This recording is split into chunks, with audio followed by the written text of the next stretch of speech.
My favorite part of detective stories is where they explain to everyone all the clues they found and what it all means. Finding clues and doing research is very important, but it's what you do with the evidence that really matters. Welcome back to Celebrate Learning 102. My name is Amy, and I'm here to help you take control of your education. Today, we're taking another look at our fourth goal category, community engagement. I'll open up the Celebrate Learning 101 guide so we can take a look together. Haven't made it yet? Check out the 101 series. Do you remember what your target level was for humanities? In a recent episode, we talked about researching, and today we're going to talk about sharing your research so other people can celebrate learning too. At the lower levels, you could try making a PowerPoint or a poster about what you've learned. This video can help you make a PowerPoint, or you can just experiment and figure it out yourself. You could add in some photos, maps, names of famous people and places, then show someone and tell them all about it.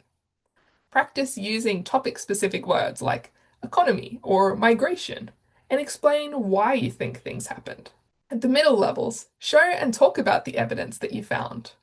If you found a video that said the ancient city of Pompeii was some kind of advanced society, how do you know the evidence is reliable?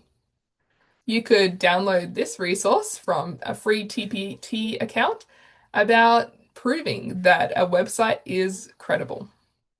If you really know what you're talking about, you could even critique videos like this one, where someone made an AI explain a video about the city of Pompeii, and he points out things that are wrong.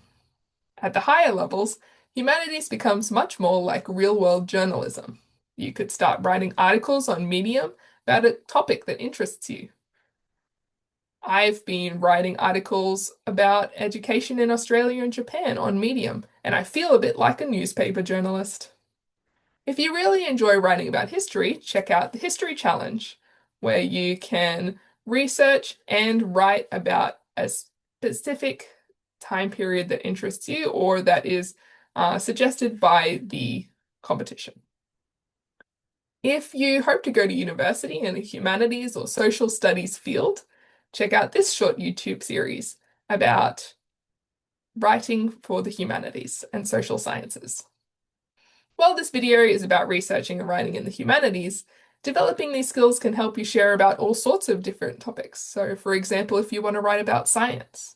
After this episode, choose something you've researched recently and communicate it in a new way.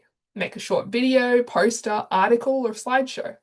Gather the clues, present your findings, and celebrate learning.